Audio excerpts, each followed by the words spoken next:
salut à tous, bienvenue dans cette nouvelle vidéo, la dernière vidéo mercato certainement du côté du Paris Saint-Germain, mais du tout de tous les grands clubs européens. Alors, pour rappel, le Paris Saint-Germain vient d'officialiser Randal Kolo Muani et on l'a pas encore dit parce que ça s'est officialisé hier soir. Pour rappel, en Ligue des Champions, le Paris Saint-Germain est tombé sur du très très lourd Dortmund, Newcastle, AC Milan. Ça va être très très difficile. Mais bon, on a confiance en notre équipe et je pense qu'on peut aller faire un minimum le quart de finale. Ce sera déjà bien vu le calendrier des poules que tu t'es tapé. Franchement, ce sera déjà bien. Si tu te tapes pas du très très lourd en huitième de finale, si tu te tapes du très très lourd, style Bayern de Munich en huitième de finale, bon, normalement ça ne devrait pas arriver si tu finis premier du groupe. Et l'objectif c'est de terminer premier du groupe parce que le Borussia Dortmund est un habitué des huitièmes quarts. Mais quand même c'est pas au-dessus du Paris Saint-Germain vu l'effectif. Newcastle n'a pas forcément l'expérience.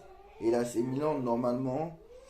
C'est supérieur au Paris Saint-Germain normalement. Mais bon, comme Luis Enrique est un adepte de la possession, normalement l'AC Milan devait mettre le mur. Mais on ne sait pas réellement ce qui va se passer. Bon, voilà. En tout cas, voilà, le calendrier est sorti de la Ligue des Champions. Donc, 19 septembre. Dans 19, on reprendra donc le 19 septembre. Je crois que c'est un mercredi, si je ne me trompe pas. C'est un mercredi parce que le 4 non, c'est un mardi. C'est un mardi, excusez-moi. Non, non, c'est un mardi. C'est un mardi parce que lundi est le 4, lundi est le 11 et après l'autre lundi c'est le 18. Donc 19 septembre c'est un mardi. Donc mardi 19 septembre au Parc des Princes face à Dortmund. Après on aura 2 semaines après Newcastle. Normalement c'est un mercredi. Après un match contre l'AC Milan à domicile. Un match à Milan. Match retour le 7 novembre. Le 25 octobre à domicile contre l'AC Milan. Le 7 novembre à Milan. PSG Newcastle le 28 novembre. Et enfin le 13 décembre pour terminer à Dortmund. Dans le Signal Iduna Park. Donc très clairement, voilà. Bon, en parlant du gros calendrier du Paris Saint-Germain, parce qu'on en a parlé du gros calendrier du Paris Saint-Germain, là quand on regarde maintenant au milieu, parce que j'ai dit qu'au milieu, non seulement il y a avoir les gros de Ligue 1, mais en plus au milieu il y a avoir la Ligue des Champions. Donc le calendrier jusqu'à décembre, ça donne. Donc ça donne du très très lourd hein, pour l'instant. Et voilà, ça donne du très très très très lourd. Donc, on a du. Alors, j'ai pas. Alors, sur le site, ils n'ont pas publié. Ils n'ont pas publié. La Ligue. Ils n'ont pas mis avec la Ligue des Champions. Donc, j'ai pas. Alors, je vais essayer de chercher le calendrier du PSG. Ligue des Champions et Ligue 1 mélangés. Bon, c'est sûr que la Coupe de France, ça sera pas avant janvier. Bon, ils n'ont pas mis encore la Ligue des Champions dedans. Mais bon, si je regarde bien, si je fais les calculs, là, tu as joué contre Lorient, tu as joué contre Toulouse et tu as joué contre Lens. Bon, des équipes de milieu de tableau, voire un peu plus, genre septième, entre septième et dixième place. Parce que Lens, je ne suis pas sûr qu'ils font la même saison que l'année dernière. Je l'ai dit dans mes pronos Ligue 1. Voilà. Donc, si on récapitule bien, demain, il y a le match à Lyon, qui est quand même, quoi qu'il arrive, peu importe leur état, c'est Lyon. Pour rappel, demain soir, Laurent Blanc pourrait être licencié demain en cas de défaite contre le Paris Saint-Germain. Moi, ce que je comprends pas, c'est que licencier Laurent Blanc maintenant, alors qu'il a un match, il a des matchs plus tranquilles après. Mais bon, c'est pas nous les décisionnaires. Bon, après, peut-être qu'il y a eu un fort retard de points et que c'est mieux de prendre les décisions maintenant. Faut pas oublier qu'il y a 34 journées au lieu de 38. C'est pas la question. Donc voilà, le 3 septembre à Lyon. Après, il y aura la trêve internationale. Ah, petite parenthèse aussi, pendant la trêve internationale, on va débriefer les matchs de l'équipe de France. Donc là aussi, l'équipe de France jouera contre l'Allemagne le 12 et jouera contre l'Irlande le 7. Donc on débriefera les matchs de l'équipe de France ensemble. Je vous rappelle, hein, donc maintenant que Kolo Muani a signé, maintenant que Colomani a signé, on va en parler tout à l'heure. Là aussi, ça pourrait être très très bien pour le Paris Saint-Germain. Donc Lyon le 3 demain. Ensuite, trêve international. De retour le 16 septembre face à Nice. Une très très bonne équipe. Très clairement. Une très très bonne équipe. De retour face à Nice. Après Dortmund. Après Nice. 3 jours après contre Dortmund. Le match de Nice c'est le samedi. Le match de Dortmund c'est mardi. Donc 3 jours après. 5 jours plus tard contre Marseille. Donc tu as Nice le 16 septembre. 3 jours après contre Dortmund. 3 jours après, 5 jours après, pardon, contre Marseille. Après tu as Clermont. Clermont le premier. 3 jours après à Newcastle. Ça va être chaud. 3 jours après à Newcastle. 4 jours après à Rennes. Trêve internationale. Strasbourg. 3 jours après Milan AC. Après Brest. Donc voilà, le calendrier normalement devait s'alléger. Voilà, mais bon, voilà. Normalement, le gros calendrier en fait s'arrête après le match de Rennes. C'est-à-dire qu'après le match de Rennes, voilà. Voilà. Donc en gros, je répète, le gros calendrier qui attend le Paris Saint-Germain jusqu'au 8 octobre. Donc c'est du 4 septembre au 8 octobre. Donc c'est tout le mois de septembre, très clairement, au mois d'octobre. Lyon ce soir. Nice après la trêve internationale qui joue les 3 premiers. Qui leur objectif c'est d'être parmi les 5 premiers, d'être européens. Après c'est Dortmund. Après c'est Marseille. Après c'est Clermont.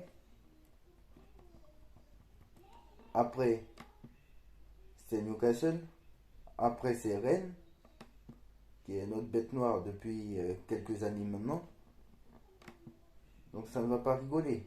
Après c'est Strasbourg. Après c'est Milan AC. Donc ça ne va pas rigoler. Donc voilà, il va falloir un gros calendrier. Il y aura un gros calendrier pour le Paris Saint-Germain. Il va pas falloir rigoler. Il va falloir travailler tous dans le même sens. Et être tous sérieux à appliquer. Bref, maintenant on passe aux choses sérieuses et au Paris Saint-Germain. Donc très clairement, voilà. Hein, alors j'ai une très très bonne nouvelle blague. Hein. Randal Kolo Muani ne fera pas ses débuts demain face à l'OL. Bon, ça c'est logique. Mais on peut penser que c'est pour essayer essayer de se remettre en forme pour pouvoir et qu'il est trop juste, il vient à peine d'arriver et qu'il est trop juste pour Lyon. Et ben non, justement l'international français est forfait parce il se remet d'une entorse à la cheville droite et restera en soins ces prochains jours. Donc là, très clairement, voilà, il est arrivé blessé le mec. Mais bon, comme il a été appelé en équipe de France, bon, ça voudrait dire peut-être que le mec, c'est pas si grave que ça, à mon avis. S'il est appelé, c'est que c'est pas si grave que ça. Donc voilà, le Paris Saint-Germain a officialisé l'arrivée de Randal Kolo Muani. Randal Kolo Muani va signer un contrat de 5 ans et contrat jusqu'en 2028. Voilà, un contrat jusqu'en 2028 et c'est parfait pour le Paris Saint-Germain, valeur sûre encore une fois. Donc voilà. Donc on va passer on va passer maintenant à la suite. Hein. Donc voilà, il y a un article qui a été sorti très clairement, mais on va le lire après. Donc on va récapituler le tableau des transferts du Paris Saint-Germain. Le Paris Saint-Germain a pris, non, Cherendour gratuit, ça fait 0 €. On va calculer ensemble. Hein. Cherendour gratuit. Lucas Hernandez, 45 millions d'euros. Kanginli, 22 millions d'euros. Ça fait 67, si je ne me trompe pas. 45 plus 22, ça fait 67. Manuel Ugarte, 60. Ça fait 127 millions d'euros. Ajoutez à ça Marco Asensio qui est arrivé gratuit. Kylian Navas retour de presse. Skriniar retour de gratuit. Konan Dagba gratuit. Konan Dagba retour de prêt, pardon. Donc pour l'instant on a 127 millions d'euros. Ensuite c'est pas fini. Gonzalo Ramos le prêt. Gonzalo Ramos en prêt. Mais le prêt il est avec option d'achat de 85 millions d'euros. Et ça c'est si le PSG termine dans les deux premiers du classement. En principe ça devait être le cas.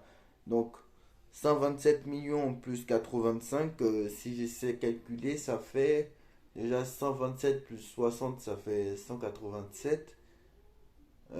Plus 10, ça fait 197. Plus 3, plus 127 plus 85 millions, ça fait... alors, je vais prendre une calculatrice parce que...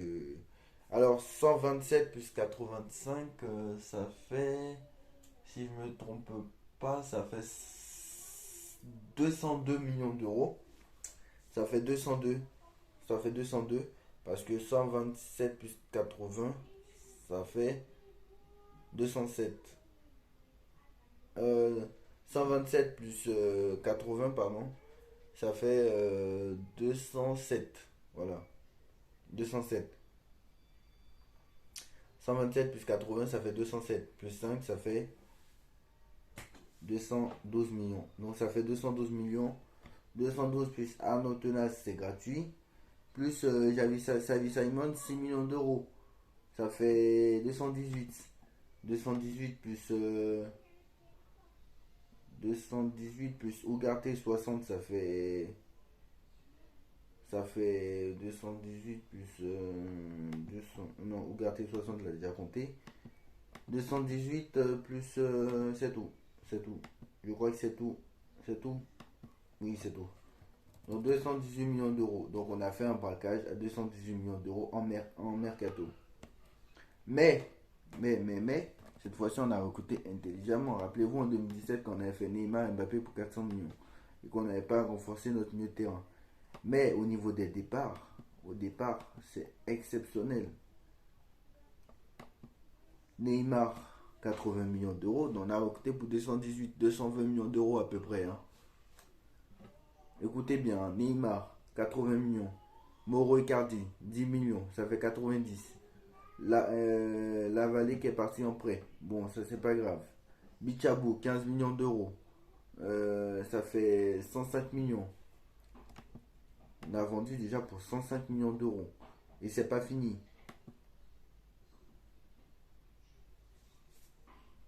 Et c'est pas fini. Dina Mbembe, 6 millions et demi. Ça fait 111 millions. Voilà. On a vendu pour 111 millions d'euros. T'ajoutes à ça les 1 million de Renato Sanchez, 112, plus les 2 millions de Paredes, 114, plus Gassama, 115. Donc on a vendu pour 115 millions d'euros. On a vendu pour 115 millions d'euros. Donc incroyable. Et en plus tu rajoutes les salaires mirobolants de Mbappé, de Neymar, pardon. Neymar, économie de 30 millions par an. Messi, 30 millions, ça fait 145. 145 plus l'économie de salaire de Messi, 35 ou 40 millions, bref, ça fait 175, 180 millions, on va dire. Et l'économie de salaire de Icardi, de Bichabou, de tous ceux qui sont partis, ça fait un braquage à plus de 300 millions d'euros. Donc très clairement, Paris a fait une économie de ouf. Au niveau de la masse salariale, on est tranquille avec le fair play financier. Très clairement. Donc voilà, il y a un article qui est sorti avec le Paris Saint-Germain. Voilà, 215 millions de ventes. Voilà, 215 millions d'euros de ventes. Donc l'équipe nous apprend en effet que Draxler était vendu entre 10 et 15 millions d'euros. Draxler, on l'a oublié. Bonus compris. Donc voilà. Et Marco Verratti était vendu plus de 40 millions d'euros. Bon, prochainement, les deux vont rejoindre le Qatar.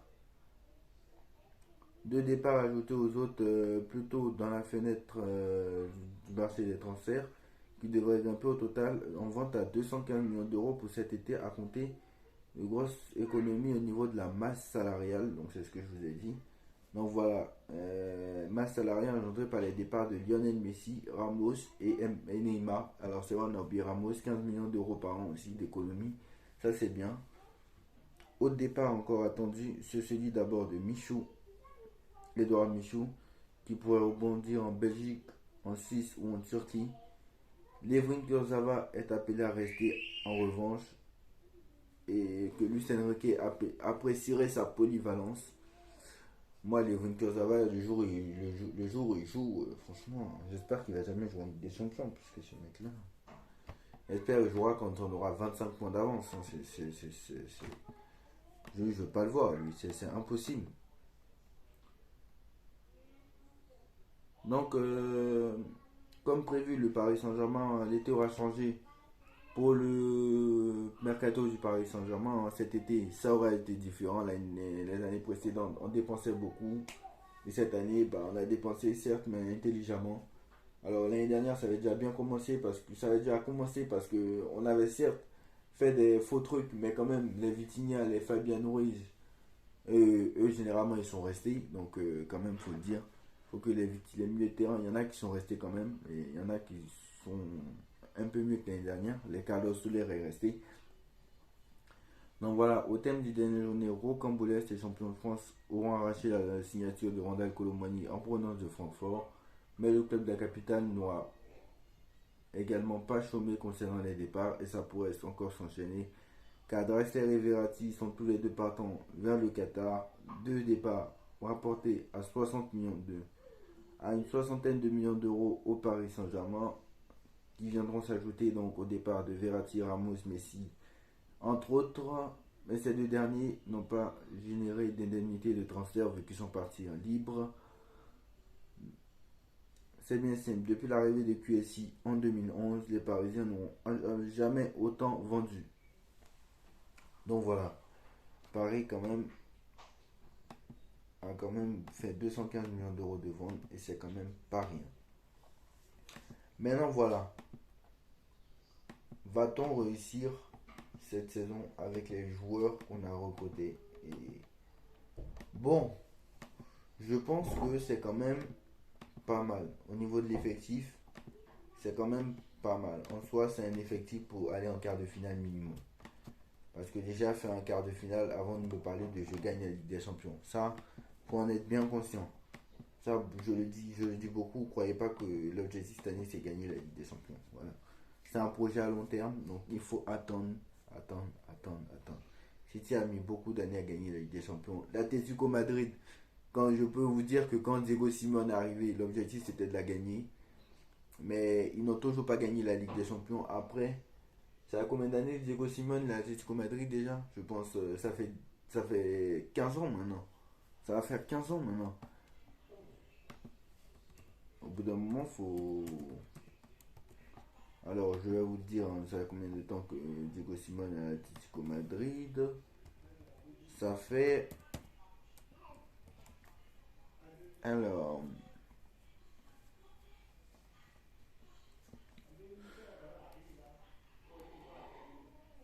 Alors, déjà, il était ancien joueur de l'Atlético Madrid, faut le rappeler.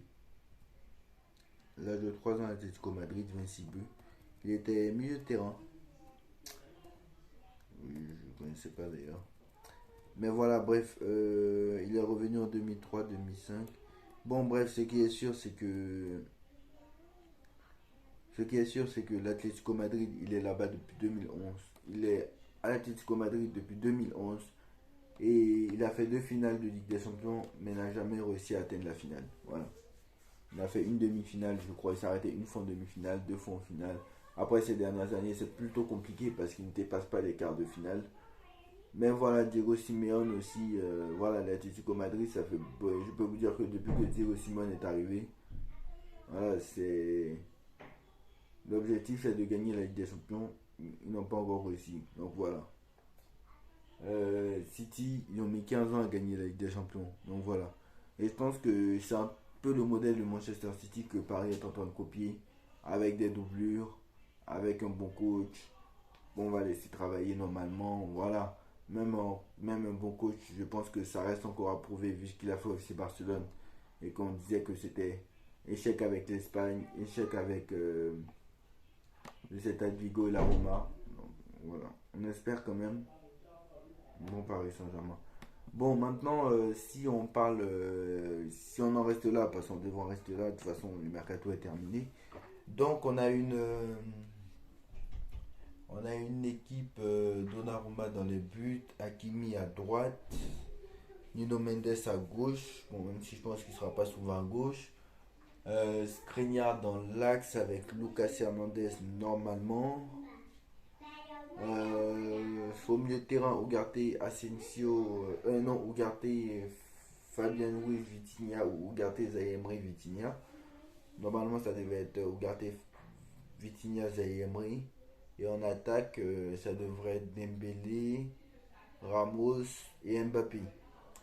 Mais bon, Dembélé, Ramos et Mbappé.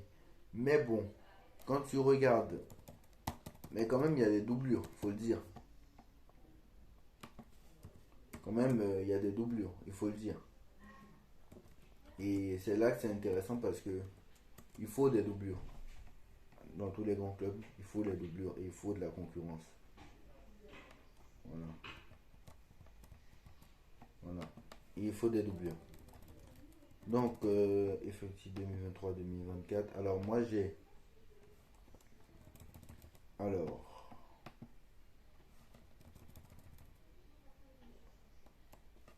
Alors. Je sais pas du tout. Ok. Alors. Donnarumma dans les buts. Arnaud Tenas dans les buts aussi. En défense centrale, en défense, défense gauche, on a Nuno Mendes, Bernat, Nuno Mendes titulaire, Bernat en doublure et peut-être Lucas Hernandez qui pourrait jouer à gauche. Donc à gauche, c'est vrai qu'on est assez fourni, mais je pense que Lucien Riquet compte pas sur Bernat, donc voilà. Il fallait peut-être un latéral gauche, mais comme Hernandez joue à gauche, ça peut le faire. En centrale, on a Kipembe, on a Hernandez, même si son poste de prédilection c'est dans l'axe, on a Hernandez. On a Marquinhos, sachant que lui joue à une défense à 4, donc deux défenseurs centraux. Donc normalement ça devait être Skriniar et Hernandez, la défense, si Nuno Mendes vient, ou sinon ce sera Skriniar, Marquinhos. Donc voilà. Donc t'as Kipembe, t'as Skriniar, t'as Kipembe, t'as Skriniar, t'as Kipembe, t'as Skriniar, t'as Hernandez, Kipembe, Skriniar, Hernandez, Danilo qui peut jouer défense centrale, Kipembe, Skriniar, Marquinhos, Danilo, Hernandez. Donc voilà, en défense centrale, t'es assez armé quand même. On va pas se mentir. À droite, t'as Hakimi, t'as Mukele. Donc t'es assez bon quand même. Au milieu de terrain, t'as Fabian Ruiz, Danilo Pereira qui pourrait jouer défenseur central, Vitinha, Carlos Soler, Gerendour. Donc au milieu de terrain, tu es assez fourni, je pense. Voilà, donc voilà, du Fabian Ruiz, du Danilo, du Soler, du Vitinha, du Gerendour, du Ugarte, du Zaïre Emery. Voilà, bref. Normalement, c'est Zaïre Emery, Ugarte et Vitinha qui sont titulaires normalement depuis le début de la saison. Et bon, en doublure, certes, il n'y a pas trop de choses. Bon, il y a Danilo, il y a Fabien Ruiz, il y a Soler, il y a Ruiz. Non, il y a Ruiz, il y a Danilo, il y a Soler, il y a Cherendour. Donc voilà, en doublure, il y a pas mal de monde. Et en attaque, t'as Mbappé, t'as Dembélé. Voilà, t'as Dembélé, t'as Mbappé, t'as Asensio, t'as Ekitike parce qu'il est resté, t'as Colomwani, t'as Barcola. Donc, à mon avis, c'est pas mal cet effectif. Parce que Asensio Dembélé à droite, Admettons à gauche, Barcola, allez, sa doublure, on va dire Mbappé, sa doublure, on va dire Barcola, même si normalement Mbappé devait être titulaire peut-être. Lui peut jouer 60 matchs dans la saison, lui c'est pas un problème, parce que lui il se baisse rarement et c'est une valeur sûre. Et en numéro 9 Gonzalo Ramos et Colomani donc en doublure. Et même Colomani peut jouer souvent sur le côté. Donc, franchement, une attaque Mbappé, Colomani, Dembélé, c'est l'attaque de l'équipe de France, ou presque, parce que Giroud, bon, est souvent titulaire dans des matchs, souvent titulaire dans certains matchs. Donc voilà. Donc voilà. Donc un effectif assez intéressant. Et vraiment cette année ils ont décidé de se réveiller. Et je pense que c'est le fait que pourquoi ils ont décidé de ne plus recruter de stars et plus recruter de temps. Je pense que c'est parce que la Coupe du Monde est passée. Ça c'est une des raisons. Parce que maintenant la Coupe du Monde est passée et que maintenant ils n'ont plus besoin de vendre des maillots et que maintenant ils sont là à long terme. Et là maintenant ils vont choisir, ils vont recruter sportif et non plus marketing. Je pense que là maintenant, on peut dire que là maintenant, c'est maintenant que le projet a commencé parce que les Qataris sont quand même arrivés depuis 2011. Et je pense que moi maintenant, je pense que maintenant, c'est le maintenant que le projet a commencé. Et je pense que Luis Enrique, il va falloir le garder longtemps et pas le virer s'il fait une mauvaise saison. Non, loin de là. Voilà, même si, voilà. Donc voilà. Et même si, voilà, loin de là. Je pense que, première raison, la Coupe du Monde est passée. Deuxième raison, c'est le fait que maintenant ils ont compris que on ne gagne plus avec des stars et qu'ils ont compris que les mecs, le football de 2011, il faut le rappeler, hein, le football de 2011 à 2016, parce qu'entre-temps le football a changé, comme le dit Mbappé. Entre-temps le football a changé. Et le football de 2011 à 2019, on va dire, et à 2020, on va dire, le football de 2020, depuis l'ère Covid à maintenant, ce n'est plus la même chose. Faut dire la vérité. Maintenant, avant, tu avais en 2015, rappelez-vous, Messi, Neymar, Suarez. Rappelez-vous, c'est les équipes qui ont des grandes stars qui gagnent. Très clairement, c'est des équipes qui ont des grandes stars qui marquent, qui gagnent. Alors que ces dernières années, voilà, ça fait combien d'années mais Ronaldo n'a pas été en quart de finale, ça fait combien d'années Ronaldo n'a pas été en demi-finale, ça fait combien d'années Messi n'a pas été en quart de finale, ça fait combien d'années que Messi n'a pas été en demi-finale. Voilà, on va pas refaire l'histoire, mais voilà, depuis 2018, on va dire, maintenant, c'est si tu ne montres pas une attitude qui montre que tu veux gagner la Ligue des Champions, je ne dis pas que l'objectif cette année c'est de la gagner, loin de là. Si tu fais un quart de finale, ça sera déjà bien. Pour moi, l'objectif cette année c'est Coupe de France, Ligue 1 et quart de finale de Ligue des Champions. Et ça sera très très, très bien. Vu dans le groupe où tu es tombé. Voilà. Parce que tu es tombé quand même sur un groupe de la mort. Donc voilà. Faut pas se mentir. Donc voilà, les mecs en devenir. Donc voilà, je pense que les trois principales raisons pour lesquelles les Qataris se sont rendus compte qu'enfin il fallait changer de stratégie, bah c'est le fait que Mbappé leur a dit aussi que. Et pour une fois, peut-être que Mbappé, je me dis que c'est pas une bonne chose le fait que ce soit un joueur qui décide de tout. Mais quand même, tu te dis que quand même il est bien intelligent. C'est quand même bien fait parce que Mbappé s'en est rendu compte que et que en fait grâce à Mbappé peut-être qu'ils se sont rendus compte que ça ne valait pas la peine en fait d'ajouter des stars pour vendre des maillots et qui n'apportaient rien sur le terrain. Et Nasser lui-même l'a dit, il allait voir son équipe, il lui a dit je veux prendre du plaisir à chaque match et je veux voir des joueurs qui se battent à fond sur le terrain. Voilà, et c'est ce qu'on va voir maintenant. Mais après, c'est sûr qu'il va falloir se calmer. Il va falloir quand même prendre les matchs au sérieux, un par un, parce que là, tu as un gros calendrier qui arrive. Tu as joué tous les 3 jours avec la Ligue des Champions. Ça va pas être facile, loin de là.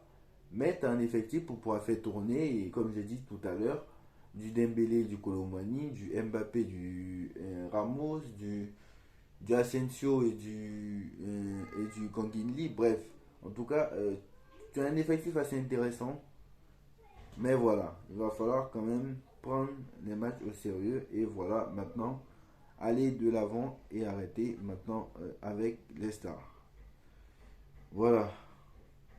Bon, donc voilà, c'est la fin de cette vidéo. Dites-moi en commentaire ce que vous en pensez. Dites-moi quelle note vous mettrez pour le mercato du Paris Saint-Germain pour l'instant.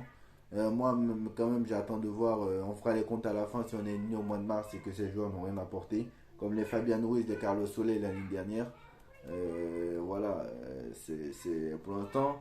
pour l'instant, on va dire beaucoup donnent satisfaction. Pour l'instant, on va dire ça. On va dire que beaucoup donnent satisfaction pour l'instant parce que on va dire que Asensio c'est pas mal, que Skriniar c'est très très bien, que Cherendour, Lucas. En vrai, il n'y a personne qui déçoit en vrai pour l'instant. À part peut-être Kangin Lee. Alors, Ugarte, je pense que c'est le meilleur pour l'instant, 60 millions d'euros. Mais pour l'instant, à part. Franchement, pour l'instant, à part peut-être. Gonzalo Ramos, il n'y a aucun qui déçoit. Bon, il a joué que 2 matchs, donc il faut attendre. À part Gonzalo Ramos, franchement, c'est très très bien. Voilà. Dites-moi voilà, voilà, c'est la fin de cette vidéo. Dites-moi en commentaire ce que vous en pensez. On like, on partage, on commente, on s'abonne et on se retrouve très très vite pour une nouvelle vidéo. Allez Paris, tchuss.